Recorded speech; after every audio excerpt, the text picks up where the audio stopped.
नमस्कार, विचार लाइव देख रहे हैं आप। मैं हूं विकास सिंह आपके साथ। बिहार में तेजी से राजनीति करवट बदलती दिखाई दे रही है और बदले भी क्यों ना। बिहार विधानसभा चुनाव सर पे है तो करवट तो बदलना ही था, हलचल भी तेज होनी थी। लेकिन इस बार जो हलचल सबसे ज़्यादा सुर्खियों में है वो है कांग्रेस पार्टी की। पटना, मैं बात कर रहा हूं उसी पटना की जहां कांग्रेस ने अपनी वर्किंग कमेटी की बैठक आज बुलाई है और ये साफ कर दिया है कि लड़ाई अब सिर्फ सीटों की तो नहीं होगी बल्कि अस्तित्व और साख की भी लड़ाई होगी। कांग्रेस चाहती है कि बिहार में वो एक बार फिर से जो उसकी खोई हुई राष्ट्रीय ताकत है उसको वापस खड़ी कर दे वो, और बीजेपी के मुकाबले सीना तान कर इस बार चुनाव में सामने आए। अब सवाल ये है कि कांग्रेस इतना बड़ा चमत्कार करेगी कैसे।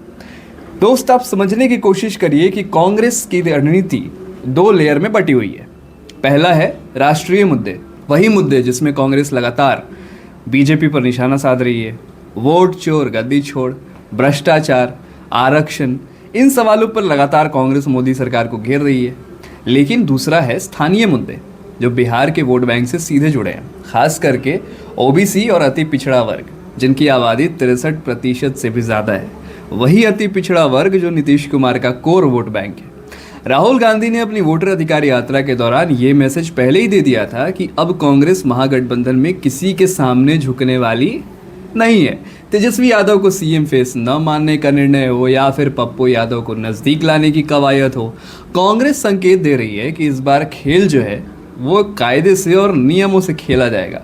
अब देखिए, एक बहुत बड़ा प्रतीकात्मक कदम जो कांग्रेस ने लिया है। कांग्रेस की सबसे वरिष्ठ नेत्री सोनिया गांधी पहली बार पटना के सदाकत आश्रम पहुंचने वाली है, पहुंच गई हैं। सदाकत आश्रम वही मुख्यालय है जिसने बिहार की राजनीति के कई ऐतिहासिक फैसलों को देखा है। कांग्रेस इस दौरे से ये बताना चाहती है कि अब की बार उसकी मौजूदगी सिर्फ पोस्टरों तक सीमित नहीं होगी। रणनीति का दूसरा पहलू है सोशल इंजीनियरिंग। कांग्रेस ने साफ किया है कि टिकट बंटवारे में जातीय समीकरण ही नहीं बल्कि अति पिछड़ा वर्ग की हिस्सेदारी भी उतनी ही महत्वपूर्ण होगी। अति पिछड़े वर्ग की हिस्सेदारी को भी प्राथमिकता दी जाएगी। इसीलिए आज पटना के होटल चाणक्य में एक खास कार्यक्रम रखा गया सिर्फ अति पिछड़ों के लिए। यहाँ कांग्रेस के मैनिफेस्टो कमेटी के सदस्य मंजीत आनंद साहू ने साफ साफ कहा कि बिहार की एनडीए सरकार ने इन समुदायों के साथ कभी न्याय नहीं किया। पंचायत और निकाय चुनावों में इन्हें हिस्सेदारी नहीं दी गई, आरक्षण से लगातार समझौता किया गया और यही सब मुद्दे अब कांग्रेस के घोषणा पत्र में शामिल किए जाएंगे। हालांकि राहुल गांधी ने खुद माफ़ी मांगते हुए ये माना था कि ओबीसी और जाति पिछड़ों की समस्याओं के लिए कांग्रेस ने भी कुछ खास काम नहीं किया है, गंभीरता से उन्हें नहीं लिया है। अब वो कहते हैं कि जितनी आबादी उतना हक। ये नारा सीधा सीधा बिहार की राजनीति के नस पकड़ने की कोशिश में है। मैं ऐसा क्यों कह रहा हूँ कि बिहार की राजनीति की नस पकड़ने की कोशिश दोबारा एक कोशिश ऐसी की जाएगी, क्योंकि ये नस तो पहले से नीतीश कुमार ने पकड़ रखी है। नीतीश कुमार का कोर वोट बैंक माना जाता है अति पिछड़ा वर्ग, और यही वोट बैंक अब कांग्रेस की नज़र में है। राहुल गांधी साफ कहते हैं कि जब तमिलनाडु में 69% आरक्षण हो सकता है तो बिहार में 65% आरक्षण क्यों नहीं हो सकता। अब खेल जो है, देखिए, पूरा का पूरा चुनाव के पहले जो खेल जो दिलचस्प होता है ये वो और दिलचस्प होता जा रहा है। एक तरफ एनडीए सरकार चुनाव से पहले सरकारी घोषणाओं की झड़ी लगा रही है, नीतीश कुमार लगातार योजनाओं की पिटोरियां खोल रहे हैं, और दूसरी तरफ महागठबंधन के भीतर कांग्रेस अपनी पहचान मजबूत करने की लड़ाई लड़ रही है। और इसी के बीच प्रियंका गांधी की एंट्री हो गई है इस बार बिहार विधानसभा चुनाव में। 26 सितंबर यानी कल 25 परसों वो मोतिहारी में एक बहुत बड़ी सभा करेंगी।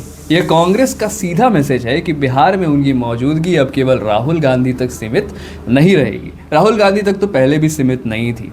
लगातार कांग्रेस के बड़े नेता बिहार में कांग्रेस को एक तरीके से राष्ट्रीय स्तर पे जिस तरीके की कांग्रेस की ताकत है वैसे ताकत में बिहार में लाने की कोशिश में लगे हैं। अब इसमें प्रियंका गांधी भी आ गई है। कांग्रेस का तो नारा भी तय है, वोट चोर गद्दी छोड़। यही नारा एक बार फिर से बीजेपी पर सटीक वार करेगा और देखना है कि चुनाव में किस तरीके से इसे कांग्रेस लगातार दोहराने की कोशिश करती है। कल देखिए किस तरीके से कांग्रेस के बड़े कार्यकर्ता लगातार सीएम आवास को घेरने पहुंच गए। अब चुनाव के तैयारी पर जोर करिए। पिछले बार की गलतियों पर कांग्रेस काम करेगी, लेकिन इस बार उसने लिस्ट जो है, चुनावी लिस्ट गाँव प्रखंड से मंगवाई है। ऑब्जर्वर भेजे गए हैं, सर्वे कराया गया है और अब केंद्रीय नेतृत्व तक रिपोर्ट पहुंची है। यानी सीटों पर उतरने वाले चेहरे अचानक तय नहीं होंगे, बल्कि पूरे रिसर्च और सोशल समीकरण के साथ हिसाब होंगे। तो देखिए, कुल मिलाकर पटना में हो रही कांग्रेस वर्किंग कमेटी की बैठक ये सिर्फ एक औपचारिक बैठक तो नहीं है, ये एक बहुत बड़ा संदेश है कि कांग्रेस बिहार की राजनीति में फिर से अपने हिस्से की ज़मीन तलाशने में और उसे घेरने में लगी हुई है। अब सोचिए आप कि आगे क्या होगा। क्या कांग्रेस वाकई महागठबंधन के भीतर अपनी ताकत बढ़ा पाएगी?